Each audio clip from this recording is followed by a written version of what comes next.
kick off. This is my first time at an Australian SharePoint conference, so you can give me a round of applause. How many of you here are first-time Australian SharePoint people? Yep, have a look around, we should give them a round of applause. Yeah. How many people have been to all the Australian ones so far? No one? Fair enough. Let's kill the Malta figuratively speaking. Okay, so I'm Michael Sampson and I appreciate the opportunity to speak with you today. What I want to talk about is this idea of user adoption. And the question that we're looking at, the question that I want to talk to you about is, what's the difference between strategies that are used and strategies that are effective for adoption? There's 5 big things that I want to talk about in the session that we have together. First of all, to examine the situation. What's going on with adoption in SharePoint organisations today? Secondly, I want to consider various strategies that people could use in approaching the adoption issue. Third, I want to present to you some survey results around strategies that people are using today for adoption, and also survey results around which of these strategies are most effective. We'll then talk about a couple of case studies of organisations and how they've approached the adoption issue, and then finally we'll go to Q&A. So I'm Michael Sampson, a collaboration strategist based out of the other country across the water down there. It's great to come across to the Western Island for a couple of days, and I appreciated the very swift run through that we had from the airport to the hotel yesterday. So good job, Sydney. I work with end-user organisations around the theme of making collaboration work, and the focus areas under that are around culture, strategy and adoption. Some of you may have seen the first book that I wrote back in 2008 around SharePoint 2007. How do we use this thing as a business end user? When I approached Microsoft Press in 2007, my comment to them was, there's a whole lot of stuff aimed at geeks and admins. Anyone a geek or an admin? Yeah, we love you guys. But the question is, why is there nothing that's focused on the end user that actually has to make use of this tool to get their work done? So this was the first adoption resource that I wrote, and it was published by Microsoft Press. The third book that I wrote, and if you come to my session tomorrow afternoon, I have a few of these with me, Collaboration Roadmap. You've got the technology and watches. And the question that this book wrestles with is, how do you deal with collaboration tools, new ways of working, beyond, well, we've installed the software, everything else should just work now, right? No, it doesn't work like that. So this book lays out some ideas around that. What we're talking about today is focused around this book, User Adoption Strategies, shifting second wave people to new collaboration tools and approaches. And last year, I have an IBM word on the screen. At a SharePoint conference, that's bad. The book that I wrote last year was around how to make use of IBM connections. So if you think about SharePoint and what it does in the IBM world for organizations that use IBM products, connections is an equivalent tool. Not precisely. There are some things that SharePoint does that connections doesn't do, and there are some things that connections does that SharePoint doesn't do, but they're vaguely similar. Okay, with that background stated, and you know where I'm coming from now, let's examine the situation with adoption. When we look out across the market, I make a couple of observations. First of all, that vendors have released some pretty amazing collaboration tools. The capabilities that we have available to us today, off the shelf, in the cloud, are pretty fantastic and are getting better.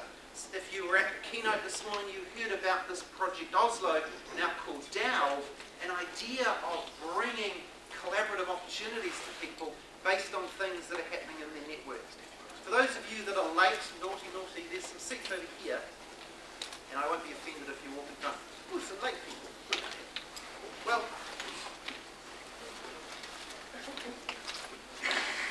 we could give them a round of applause. Yay!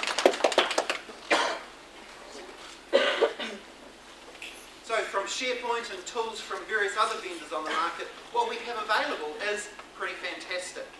Secondly, there are business partners that are primed and ready and able to help organisations with the implementation, with the approach of these tools. In addition, there are some significant opportunities available to organisations that embrace and follow and use new collaboration tools in intelligent ways. From bringing knowledge together, from bringing people together and their knowledge and opportunities across a global stage, from improving organisational effectiveness, from improving the way that processes happen. All these are opportunities that are available to forward-looking firms. However, great technology is not enough. Can you say that with me? Great technology is not enough. Okay, see that word not? I kind of need to emphasise that a bit, okay? So, Australian people, right? Not. Great technology is not. Fantastic. I love this. Excellent. If we look at this survey graph from an American research firm back in 2009, their question was, which three of these are the biggest impediments to wider implementation of Enterprise 2.0 in your organisation? Now, when you look at the screen, immaturity of technology is the least important factor. And this was in 2009, which is 5 to 6 years ago. So the technology is not the constraint. If you look at the top of the graph, you see things like lack of understanding. Why am I doing this? Or corporate culture. I hate you. I hate you in person. I'm going to hate you through the tool. Right? It's not a high enough priority. I hope I'm overstating the case and there are no people from organisations where the corporate culture is stated in such black and white terms as that. The third one here, not a high enough priority. Why would we do this? These are all business issues, business reasons, not at all about technology. Back in the mid-90s, anyone remember the 90s? Yeah, you look like you do. Wow, I've offended you from New Zealand. I think that's what we do, don't we? We play great rugby, cricket and netball, but we're not netball, right? Back in the mid-90s, a research firm out of the east coast of America talked about the difference between people and technology. What do we need to achieve in order to get success with virtual teams? And the conclusion that they came to was that it's 90% people factors and 10% technology. And if we break down this idea of people, we get things like the business driver. Why are we doing this? We get team culture. There's some seats over here, ladies. And I'm not offended if you come and walk across the stage today. Team culture, interpersonal trust, the level of interdependence that we have among ourselves. One there, a couple there in the second row. The incentives, the social patterns that are in place. These are the people factors that make a difference. The product that we use, the features that it offers, make some contribution, but it's only about 10%. Another model or another way of thinking about this is the difference between avoiding failure and chasing success. If you want to avoid failure and you have highly responsive applications and good infrastructure, you'll be able to avoid failure. The system is working. It's up. We have 99.9999% uptime. Yes, the system is working. But if that's all you get, then the most you can achieve is to avoid failure.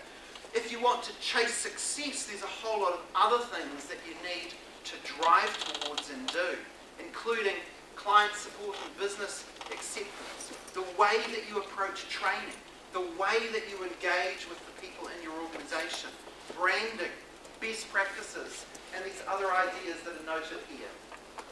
And then even the academics, back when they looked at the link between spending money on IT and great things happening, they used to make a direct correlation. Spend money, great things happen. Anyone heard of an ivory tower? I think that was born in an ivory tower. What they found when they tried this in the real world was spend money, and depending on what you do with it and how well it goes and how people take to it, that's what's going to indicate whether you get good performance or not. And my work, I talk about the following roadmap to success. Really understand the technology. What are the opportunities that this new way, this new technology confers or offers to your organisation to improve the way that work gets done? Outline the vision. Why are we doing this? What's the business outcomes that we're seeking to achieve and derive from introducing new ways of working? The A, accept that technology is a small factor in success. The D, determine your governance approach. M, make every effort to engage the business. The second A, apply intentional energy to adoption. And the P is pursue increasing value. Now I could talk for 2 days on this, but we don't have 2 days. So what we're going to focus on is the second A, apply intentional energy to adoption. When we think about adoption in our world today, collaboration tools like SharePoint, we make the following observations. Number one, adoption doesn't usually just happen. And if you don't get adoption of new tools, new ways of working, you don't get the value that your organisation is seeking. Creating an adoption strategy is all about increasing the odds of gaining the value that you're looking for. Most business cases do not have that line about sensitivity on adoption. They mostly assume that everybody will use it. Oops. Secondly, poor adoption is a very common issue. In a SharePoint world, we have this idea. It's pretty easy to install SharePoint. Some people disagree with that line, but what they don't disagree with is this one. The hard part is getting people to use it in a way that makes them more productive. In a social text world, social text is a vendor of enterprise 2.0 offerings out of the west coast of America. They say there are plenty of examples of failed social software projects. Why did they fail? They weren't embraced by users. And in an IBM Connections world, we get a similar idea again. Administrators often find it difficult to teach business users how new tools can help them in their work. People are busy, people are scared, and it goes on to say, in today's economic challenges, the safe thing to do is to stay with what you know. Thirdly, when we are exploring this idea of adoption, we need to think about adoption as a process, not as an event. And I look at it as a process that involves 4 stages. Stage 1, winning attention. Stage 2, cultivating basic concepts. Stage 3, enlivening applicability. And stage 4, making it real. I'm going to take these 4 stages and now talk you through some strategies that can be used in each of those stages. And as we talk through the various stages, you'll get to see what I mean by each of those. For those of you that are taking notes, I encourage you to do that because you learn a lot by taking notes, but I also want to bring comfort to you based on the fact that I have about 90 slides, that the slides will be made available to you. So by all means take notes, but rest assured that the slides you can have. So in stage 1, the question that we have is, how do we win people's attention to the promise of SharePoint? Most people in an organisation do not care about having SharePoint available to them. They will not be going home at the end of the day and going, hey family, are you getting SharePoint 2013? Woohoo! I got to try a wiki today. Most people in your organisation are not going to be like that, right? So the question is, what are some of the levers that we've got, or strategies that we've got to keep them engaged and to win their attention? One strategy is called exemplar stories.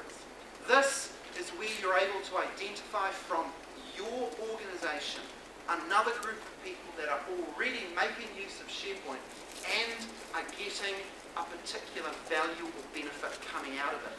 It's important that it's from your organisation, not some mining firm down in South Africa, for example, because you want to paint the fact that this is your firm, it's working.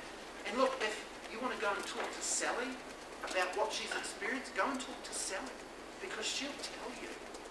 So it's real proof based on real people. What you're looking for is someone to say these 3 magic words. I want that.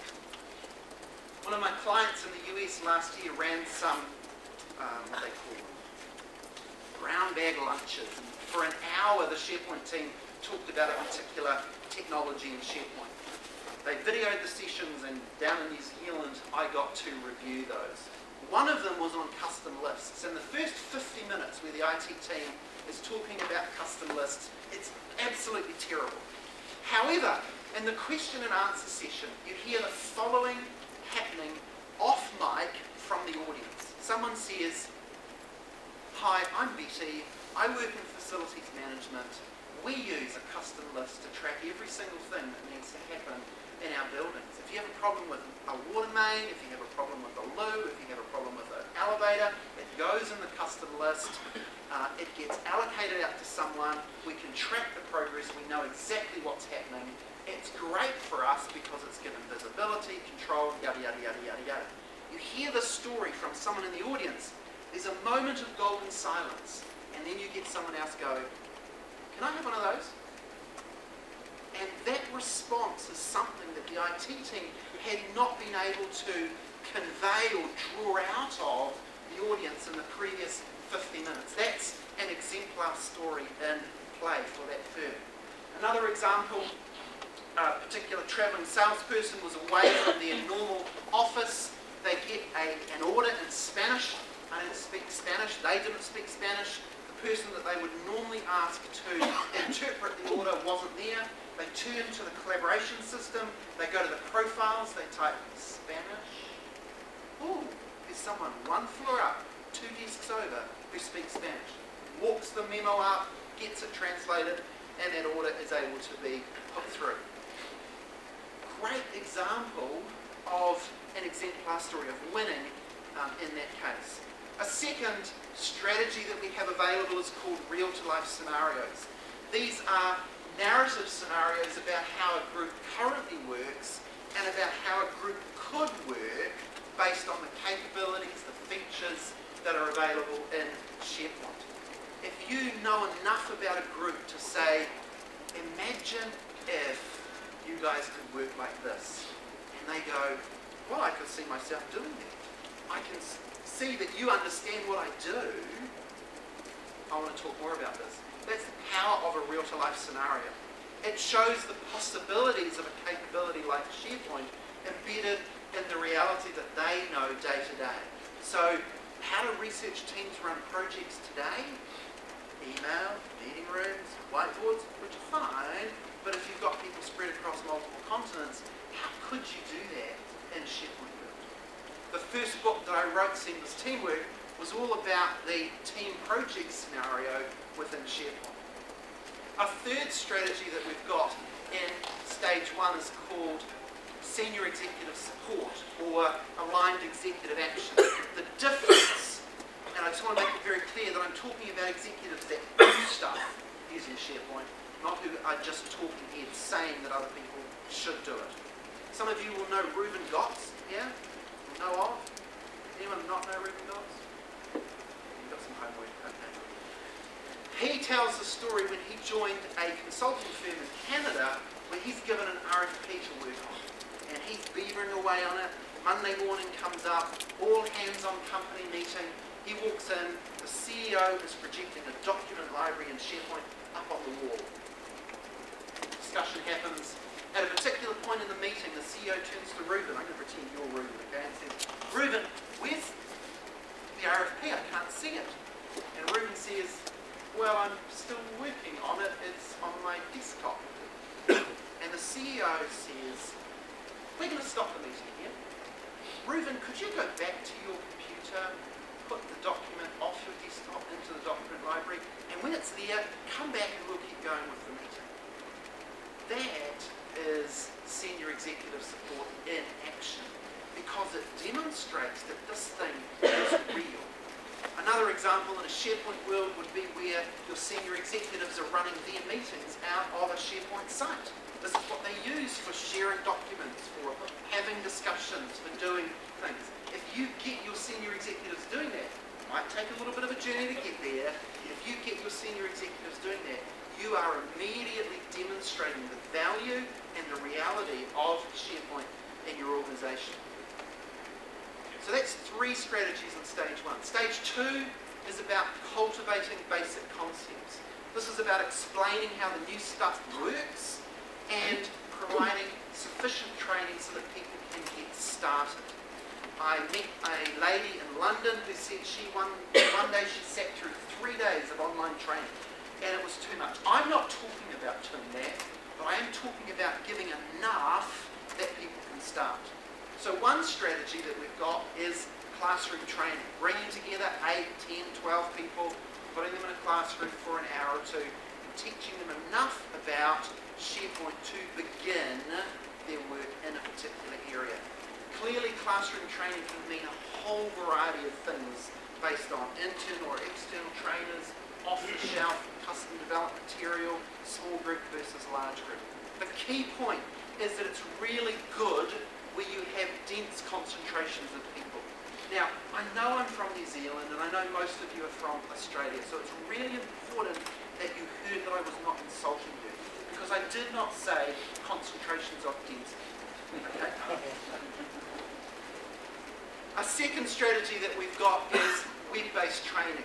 This is where you've got people spread across multiple locations. It's really hard to bring them together, and your opportunity here is to provide either recorded material or live webinars or full e-learning courseware to give them the ideas, the basic concepts for starting. What's a list? What's a library? What's a site? One of the great things about web-based training is that it's self-paced. If I need to see something 5 or 6 times, I can do that without feeling like I'm dragging everyone else in the classroom back to my level by saying, can you show me that for the 6th time? A third strategy that we've got in stage 2 is pages on the intranet. Usually these are text-heavy pages, but in the world that we live in today, they can include screen recordings. The ability to bring in engagement opportunities as well by seeing who wrote it and instant messaging them or linking off to a discussion board. These are opportunities that we have. Usually pages on the intranet for cultivating basic concepts are very boring and they usually lack context. But the opportunity is that they don't have to be. Stage 3, enlivening applicability. This is the stage where we're saying, you know why you're talking to us. You've got an understanding of the basic concepts. Now what does this mean for your group, for you, for your team, for your department? One of the strategies that we've got in stage 3 is called facilitated group reimagining, which won't be a good phrase to try and say after the Vegas night tonight. The challenge or the opportunity, the approach with facilitated group reimagining is to take a group of people that work together currently, have been doing for a while, and coaching them through a transformation process. What could we do to enhance the effectiveness and efficiency of your work? If you ask people how to improve their work without giving them enough understanding of new ways that are possible, most of them have constrained vision. Well, we could work longer hours.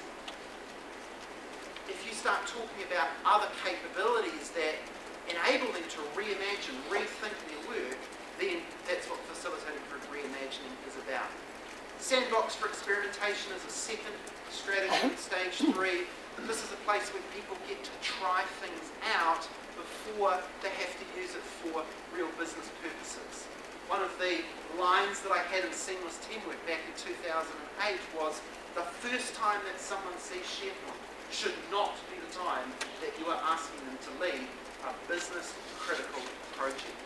This is where people have an opportunity to try out a site and a list and a library for particular activities that are relevant to them.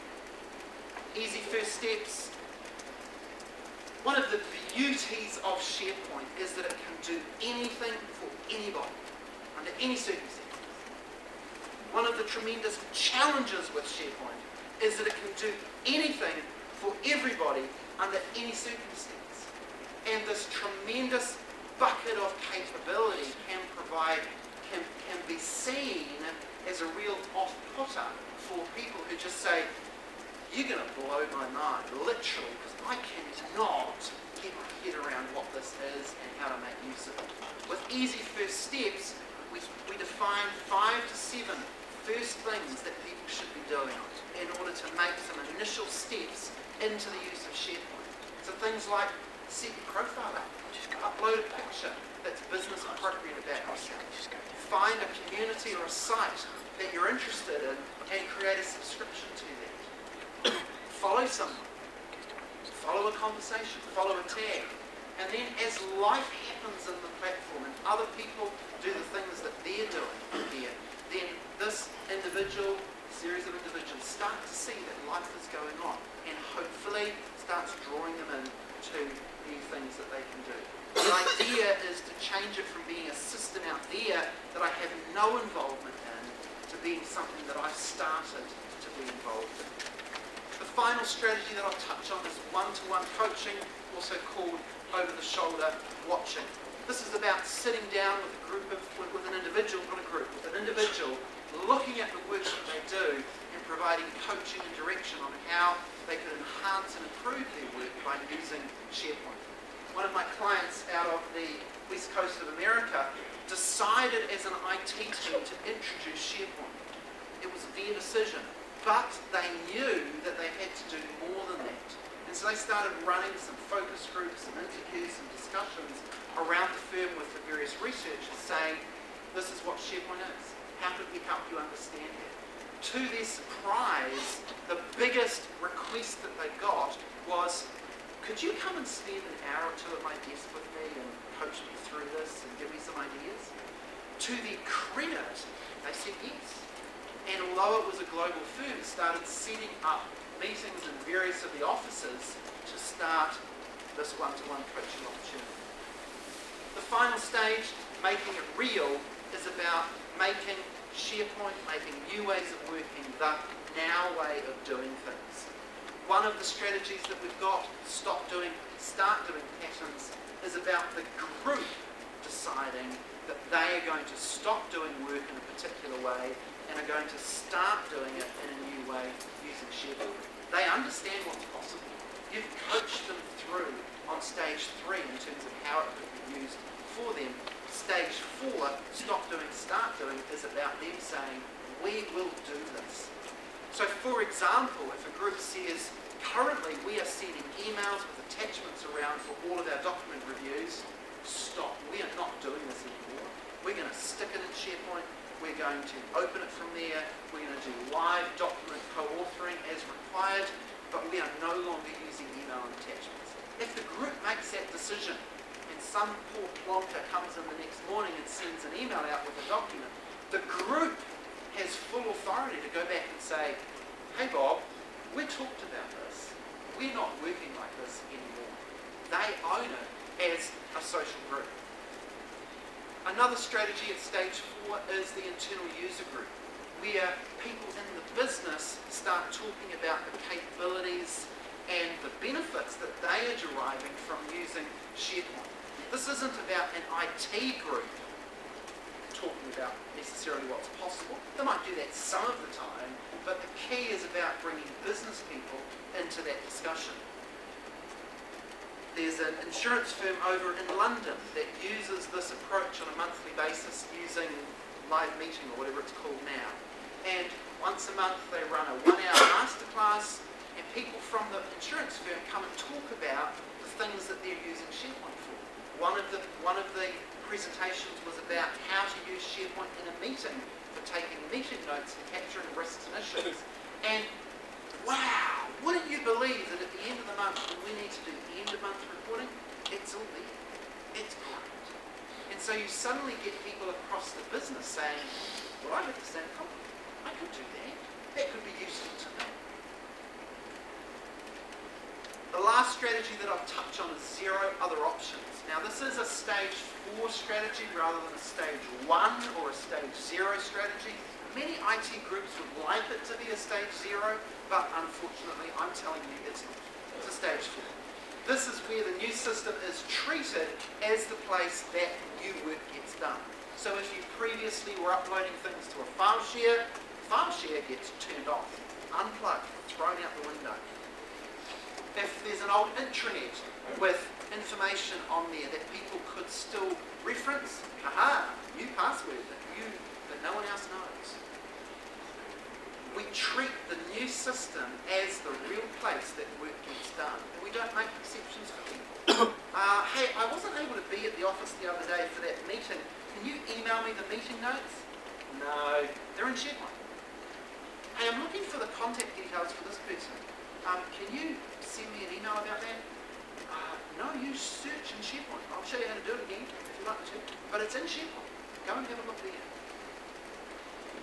Now, I'm fully cognizant that I have talked about 4 stages and a variety of strategies, and I've argued pros and cons of all of these, and I've treated them all equivalently. I've done that to say these are all options and opportunities that you have. However, now that you know what some of the words and some of the strategies are, let's look at some survey data around how organisations are approaching adoption, what's used, and what's effective. In the survey that I did for the 2nd edition of the book, out of 186 respondents, 105 were using SharePoint. This is the composition of organisational size. So just over 30% were at organisations of 1,000 to 5,000 employees, just under 25% were at organisations of over 10,000 employees. This question was an early question. Which of the following strategies are you using? So if you look down this list here, you'll see some of these ideas that we've talked about. Classroom training, one-to-one coaching, web-based training, and so on down here.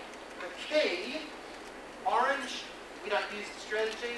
Blue, we use it sometimes. And purple, we use it frequently. So if we just look at the purples, the most frequently used is pages on the internet, followed by web-based training, followed by third equal between classroom training, embedded champion, and executive sponsorship.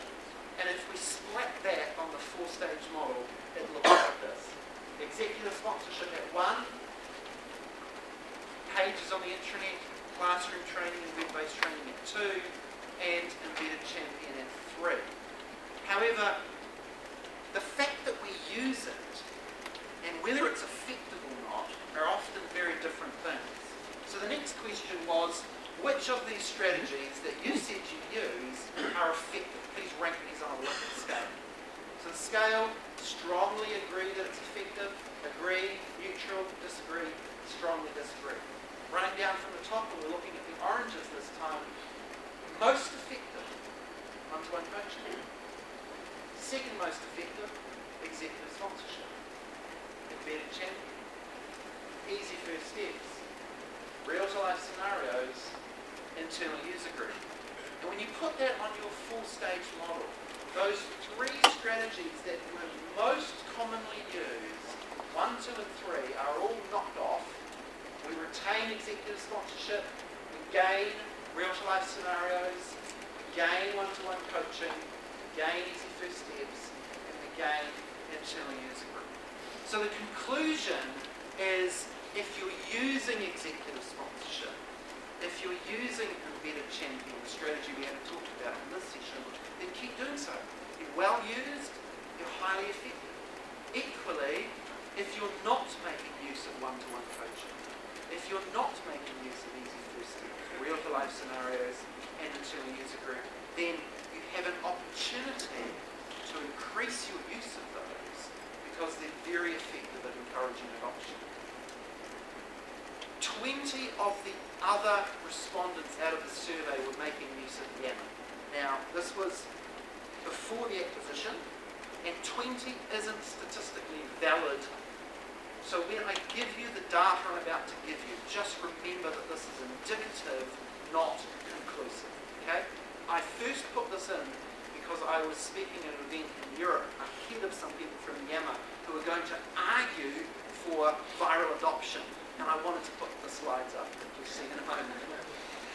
In terms of the evil act, in terms of the size of organisations, 30%, 1,000 to 5,000, 30% over 10,000. Which of the following strategies are you using? Pages on the internet, web-based training, build it and they will come. These are viral adoption ones.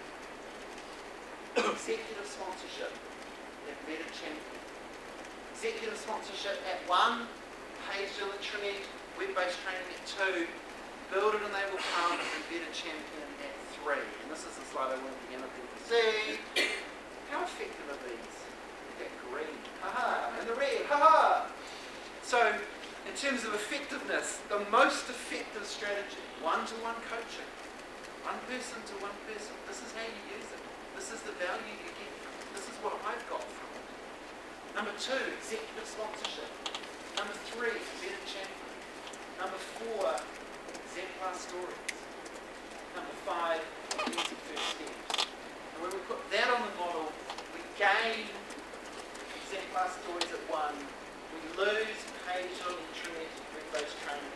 We lose, thankfully, ability to make come, gaining one-to-one coaching, and easy first steps here. So the implication is, if you're making use of executive sponsorship and a Better Champion, same conclusion as for the SharePoint data, keep doing so. They're highly used, they're highly effective.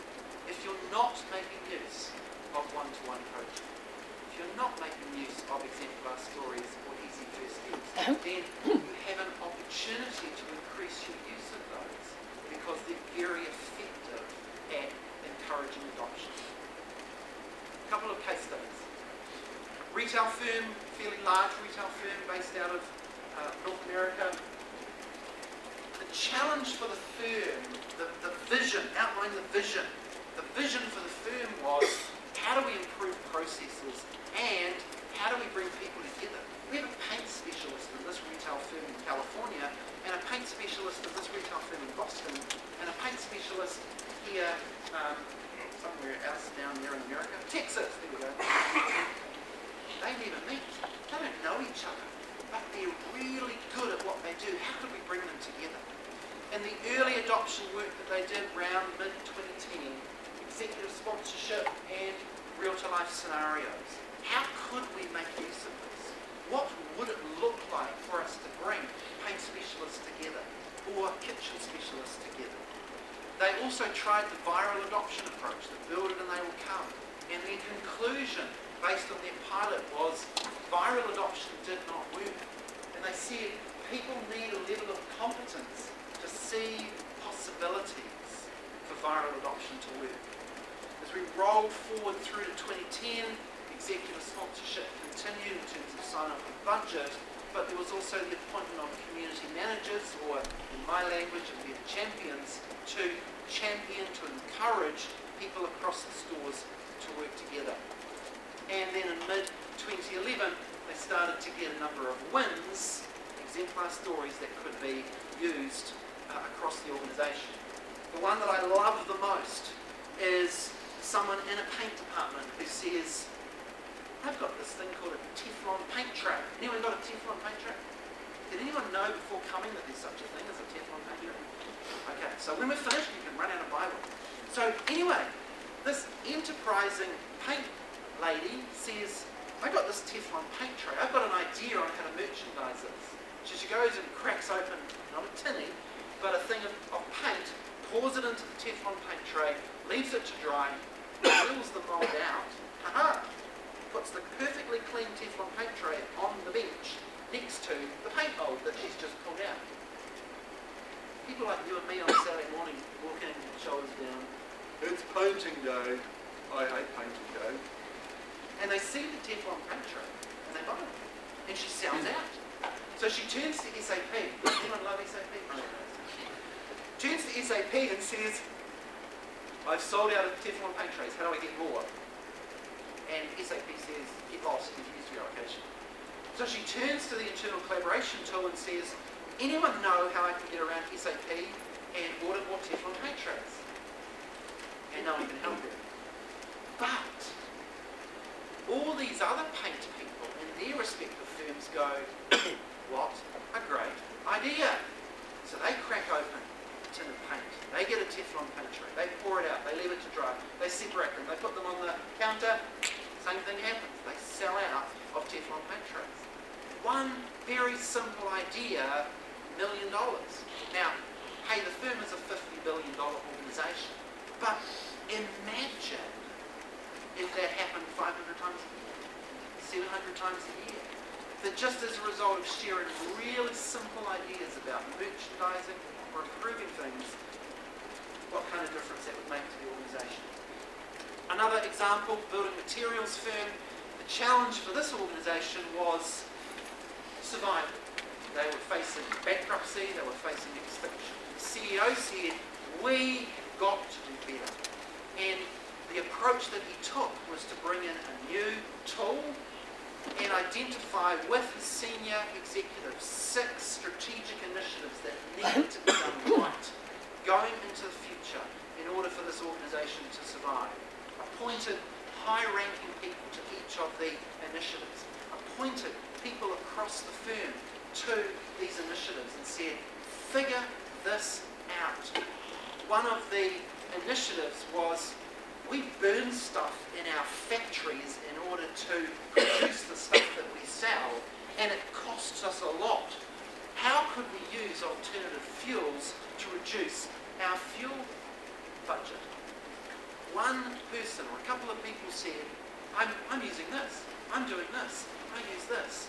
And as a result of the information sharing that happened in that discussion, the firm identified a way to save $140 million a year in the fuel bill. Now, how many people would like to save $140 million in their fuel bill? Yeah, I'd be quite happy if my fuel bill was $140 million as a relative percentage to revenue. But anyway, it was a great win for that organisation. Tremendous exemplar story that can then be used within that firm. University, I should wave a red flag to you. The intent or aim for them was to use the technology gifted to them by the vendor. Probably can tell where this is going to go. In their adoption strategy, they used some real-to-life scenarios, some executive support, but pretty much they took the approach of, we have really smart people here, they're academics, they're PhD professors, they'll figure it out, no problem. Red screen of death. The academics were not interested. The new approaches were not positioned in a way that made sense relative to the learning management system that they were already using.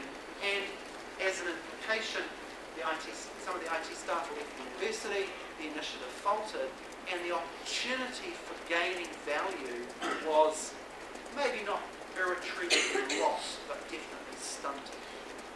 Fourth and final example, research firm based in New Zealand, so I hope you treat this as a valid case study. They had SharePoint, almost everyone in the organisation was using it, but the HR group was not, and it was mainly because the HR director leader did not want to have anything to do with it. When a new manager came in, the new manager said to the information coordinator, what could we do as an HR group with SharePoint? The discussion happened on a Monday. She said, what you need is a bulk loading party. Now, she didn't call it a bulk loading party because she didn't know what a bulk loading party was, but in essence, that's what they did. So on the Wednesday, the HR manager, the IM coordinator, 6 or 7 other people from the HR group meet in a training room. Information management coordinator says, right team, here's the challenge. We have got to get every current version of job contract, employee appraisals, disciplinary notices, off the file share, appropriately metadated and stuck into the SharePoint library for you. Here's how you do it. Gives them a demonstration, and then the day starts going. Now, it's called a bulk loading party because there's music, and there's food, and there's drinks, and there's fun. And over the course of the day, the HR group moved 90 to 95% of the documents that they needed to move off the file share into SharePoint. It was also a bit of competition because the IM coordinator created a view of the document library that showed how many documents each person had uploaded. So during the course of the day, as she refreshed the view, each person was able to go, oh, Sally's ahead, I better work harder. Now, it was fun, and it worked. But despite the fact, or although they got so much done in one day, the real win was that that day transformed the HR group from being the laggard in the firm to a vanguard team. What else could we do with SharePoint to improve the way that things happen here at our firm. I've talked about a lot of stuff, and I appreciate your attention. In summary, 3 big ideas.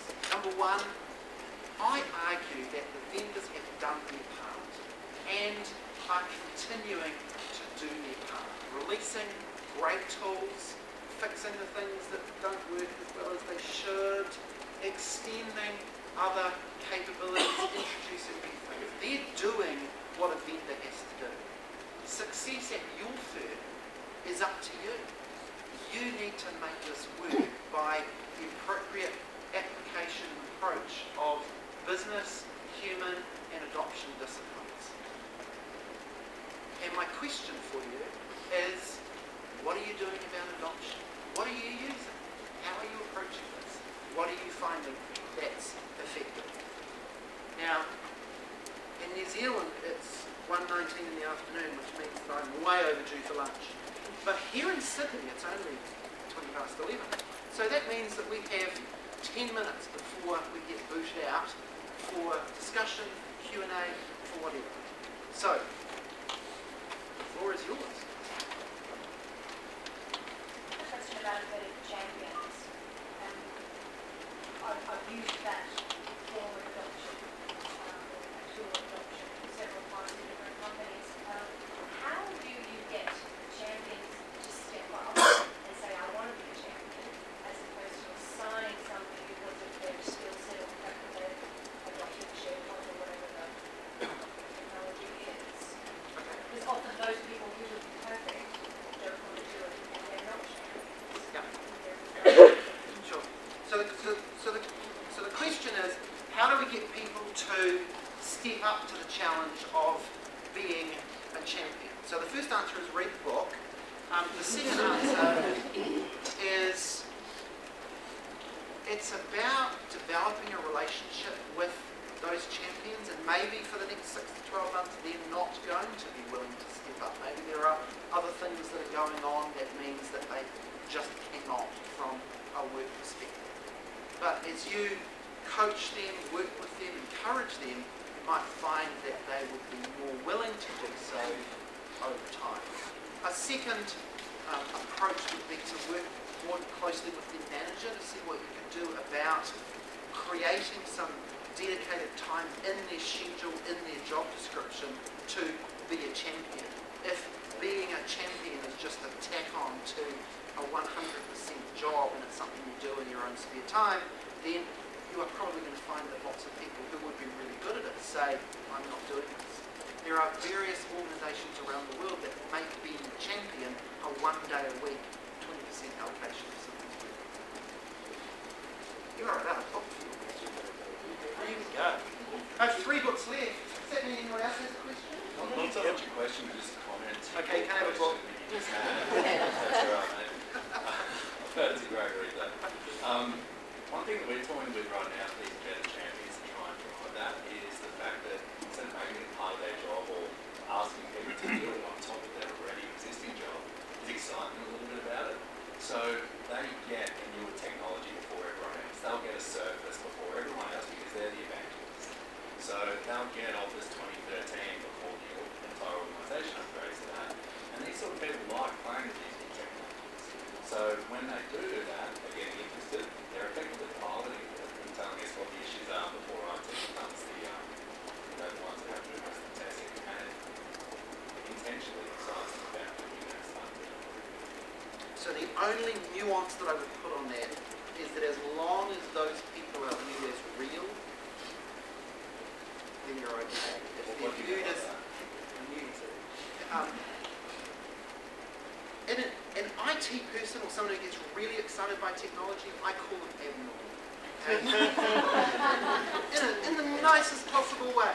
Because the thing that excites them, the thing that turns them on, is quite different to what my mother would be like. Right? So as long as you choose someone that's right, that approach is great. Exactly.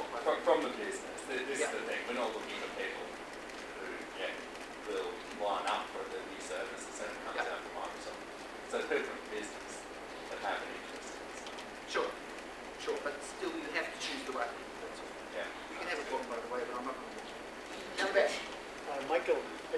pick on the point you said about the executive being sort of like a champion.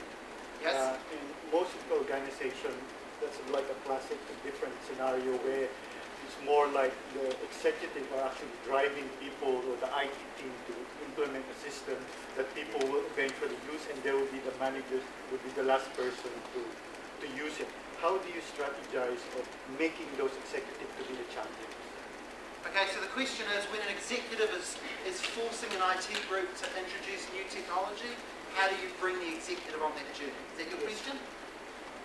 Clearly an executive has a line item responsibility. I will give you budget. And I think the second thing is about educating them about what they need to do themselves in order to make this successful. I want you to do a blog every week and respond to every comment yourself. I want you to read in this discussion forum and leave comments on what other people are talking about. I want you to say no to email by attachments, to attachments by email. Coaching, giving them specific direction about what they need to do. And just saying, it's not going to work. If you choose that executive support is a strategy that you use, being able to just say, it's not going to work if you're not involved. So I've got one more bit, yes. So, when you talk about doctors, what do you think would actually understand it, but actually try to push out? Is it? Okay. So the question is, I've talked about how to bring people along on the adoption journey, but what do you do with people who actively resist it?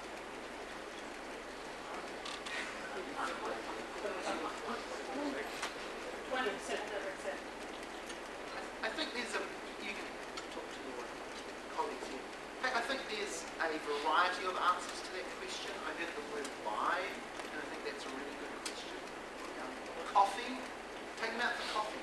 Why are you not supporting this? What's going on? How do I understand your work? What do you do? So, discussion, relationship building, taking them out for coffee, trying to get that understanding from them. Secondly, and this isn't a strategy I would widely approve of, but you may have to fire some people.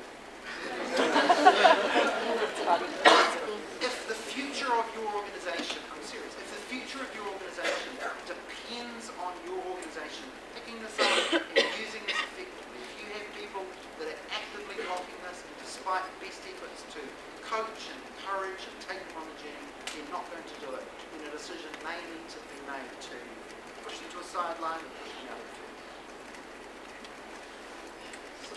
Sometimes the number could be bigger as well. Yeah. Instead of 1 or 2%, it could be say 30-40% of the institute. Okay, so when we think about that word roadmap, right, you've got to really understand technology, outline the vision, accept technology as a small factor in success, determine your governance, apply intentional energy to adoption. Sometimes you cannot solve an adoption problem in the adoption box, and you have to go back to governance. What are we doing here? You have to go back to engagement. How do we understand what people are doing and the value that this can bring? We need to go back to vision. Why are we bringing this in the first place? Are we just being SharePoint geeks? It's SharePoint! Woohoo! Everyone should use this, and we're never actually painting what this means. We're not taking people along on the vision journey. So sometimes you have to go back in order to be able to fix your adoption issue. I think it really becomes challenging. Like the case study of a research firm, I was hoping more around you will explain about the research nature of the business than the HR team functionality. So what happens, you work for a research institution where majority of the research people come from a higher academic background where they had access to the open source, very strong open source software. And then they join an institution whereby you are basically giving this Microsoft solution or some restricted solution as what they call it. Then I think what you're saying seems to become challenging to enforce a particular technology. And that's where you get the obstruction from them from an adoption perspective. So how you really handle that where the person has come from a multiple platform background, mainly the open source background, to then say, because they're going to really basically find negatives around the software and, Sure. to prove their point. You know in Captain America 2 where they take that guy with the steel arm and reprogram his head? Yeah, don't try that. I think that if you've got a technology from Microsoft that is being well used, that is delivering value, that you've got the organisation around and supportive of, and real value is being derived from it, that it no longer becomes it's from Microsoft to I'm going to be involved in this. So I think the challenge is how to reconceptualize from it's SharePoint woohoo, to as a business we run on this. This is how we get our stuff done. And if you are going to be productive and effective in this organisation, you are going to need to use this. Now that can be said in a threatening way. It can also be said in a very friendly way. And I would encourage you in initial interactions to err on the friendly side. And then you've always got the time for one more question. Just one comment. There is a session from, I think it's SharePoint Conference 2012 called SharePoint Centre of Excellence. Okay. And that's a very good presentation where they talk about creating like a SharePoint Ninja program of different level belts, and people had to do qualifications and they can move up and Yep. manage their own team sites. So that's another good example to look at. Great. Thank you. Okay, so you are allowed those 3 books. If you want a book and want a discount, then you can send me an email, michael@microsoft.net, and I'll give you a discount code. Thank you to our sponsors. There you go, that's what I'm supposed to say. I appreciate the opportunity to speak with you today and wish you every success for both your adoption program and the